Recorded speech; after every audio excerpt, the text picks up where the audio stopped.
Assalamualaikum warahmatullahi wabarakatuh dan salam sejahtera bagi kita semua.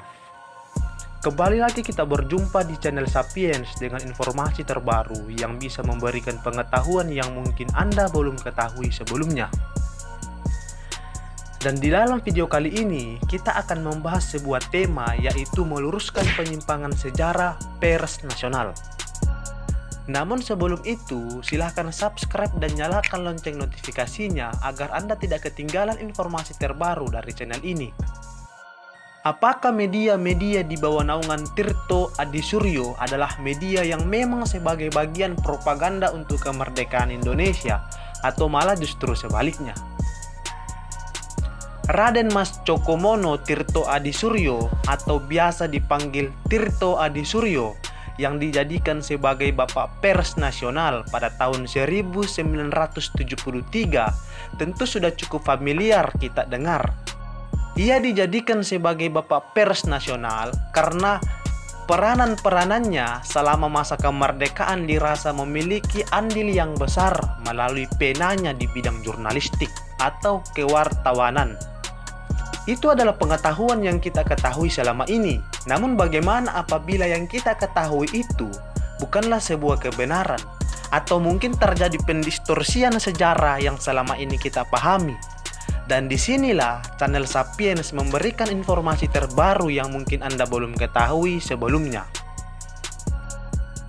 Tirto Adisuryo adalah seorang tokoh yang berasal dari kaum priai yang memiliki beberapa media cetak surat kabar seperti Medan Priai 1907, Putri Hindia 1908.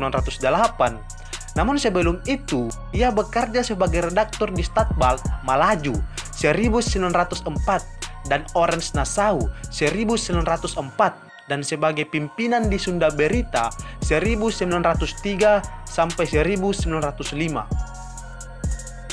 Namun sayangnya, media yang ditempati bekerja dan juga kepemilikannya itu tidaklah bertahan lama.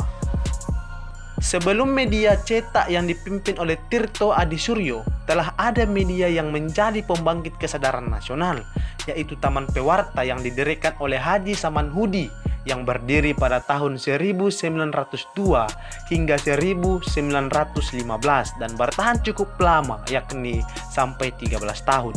Selain ia mendirikan media Taman Pewarta, Haji Samanhudi adalah tokoh yang mendirikan organisasi pasar yang disebut sebagai Sarekat Dagang Islam atau SDI pada 16 Oktober 1905 di Surakarta, yang nantinya menjadi organisasi politik kemerdekaan dengan mengubah nama menjadi Sarekat Islam di bawah pimpinan Haji Umar Said Cokro Aminoto. Dan sebelum Taman Pewarta itu muncul, ada pula organisasi yang disebut Jamiat Khair sebagai organisasi pendidikan, namun tidak luput pula dalam kegiatan politik untuk menentang pemerintahan kolonial Belanda pada waktu itu. Organisasi ini berdiri pada tahun 1901 sampai 1919. Organisasi ini juga memiliki peran sebagai bagian diplomatik dengan negara-negara luar, khususnya negara Arab seperti Mesir, Libya, dan Turki, dengan mengirimkan tulisan-tulisan oleh Hasan bin Alwi bin Abdullah Sahab.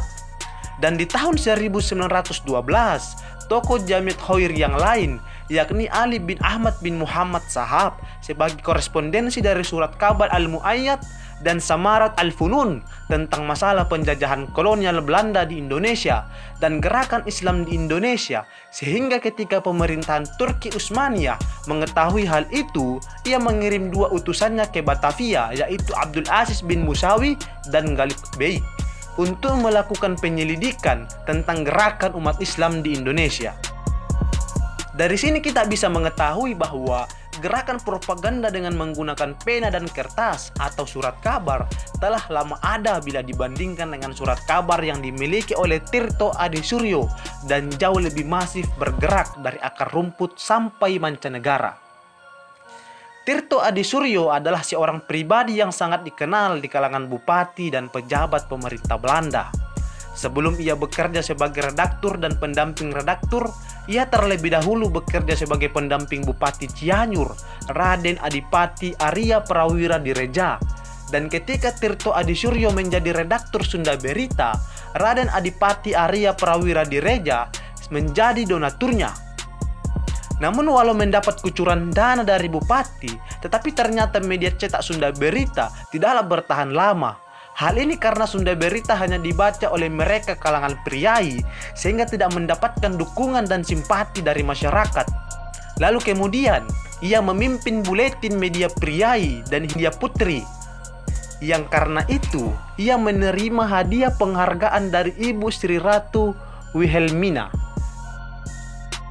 Tirto Adisuryo yang selain sebagai redaktur dan pemilik beberapa media cetak pada waktu itu, ia juga seorang yang mendirikan sebuah organisasi tandingan terhadap Sarekat Dagang Islam 1905 yang memiliki nama yang mirip dengan Sarekat Dagang Islam yang didirikan oleh Haji Samanhudi, yaitu Sarekat Dagang Islamiyah. Hal ini dibuktikan dalam peresmian Sarekat Dagang Islamiyah yang dihadiri oleh Asisten Residen Bogor, Siji Faid, yang sekaligus sebagai pelindung daripada Sarekat Dagang Islamiyah di bawah kendali Tirto Adisuryo. Tujuan daripada dibuatnya organisasi tandingan ini adalah untuk memecah dari dalam persatuan umat Islam dan agar gerakan daripada Sarekat Dagang Islam mampu dipatahkan. Dari organisasi Sarekat Dagang Islamiyah, ia mendapatkan bantuan support dana dari Konselir Ciamis, UEFN Bank. Kemudian saat pelaksanaan propagandanya di Ciamis, dihadiri oleh Residen Ciamis Van Subten dan Bupati Ciamis R.A. Kusuma Brata. Dengan memperhatikan fakta tersebut, dipahami betapa akrabnya Tirto Adisuryo dengan perangkat pemerintah kolonial Belanda.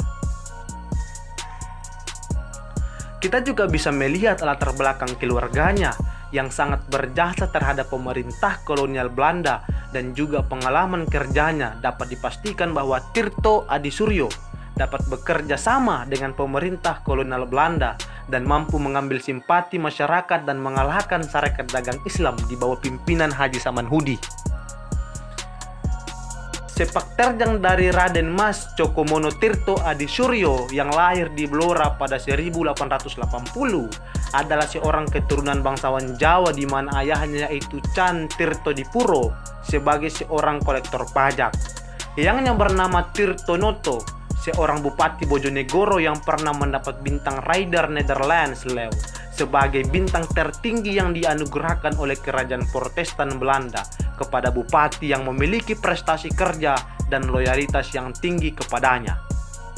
Prestasi yang dimiliki oleh Eyang Tirto Adisuryo pada tahun 1846 pada masa tanam paksa, ia berhasil mengumpulkan pajak melampaui target dari rakyat yang tertindas parah untuk Kerajaan Protestan Belanda.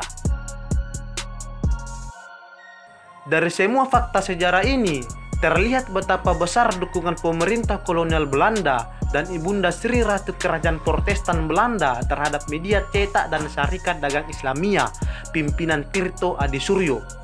Lalu apa status dan nilai dari gerakan Tirto Adisuryo selama masa kebangkitan kesadaran nasional bila ia mendapatkan bantuan dan perlindungan dari penjajah? Jawabannya tidak mungkin, sebab penghargaan hanya diberikan kepada organisasi atau media cetak yang ingin membantu pemerintah kolonial Belanda dalam penjajahannya di Indonesia. Sehingga, sudahkah tepat apabila kemudian Tirto Adisuryo dijadikan sebagai Bapak Pers Nasional? Selain melihat catatan perjalanannya, kita juga bisa melihat adanya Taman Pewarta sebagai media cetak yang muncul sebelum media cetak yang dimiliki oleh Tirto Adisuryo dan mampu bertahan lama. Dan juga ada pula Jamiat Khoir sebagai perintis awal dari kegiatan media cetak tersebut. Mungkin sebagian orang tidak memperhatikan Jamiat Khoir karena organisasi ini didirikan oleh keturunan Arab. Namun bagaimana dengan Taman Pewarta yang dibuat oleh Haji Samanhudi?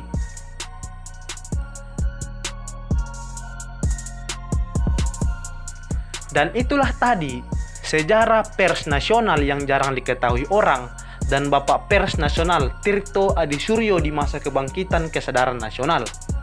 Semoga saja menambah wawasan kita semua dan menjadi referensi terbaru. Dan sebelum saya mengakhiri video ini, bagi kalian yang suka dengan video semacam ini, silakan di subscribe, like, dan jangan lupa di share.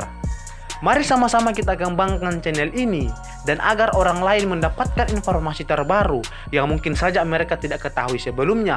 Dan jika Anda senang dengan konten semacam ini, silahkan tulis di kolom komentar, dan saya akan buatkan video tentang hal yang baru dan menambah wawasan kita semua.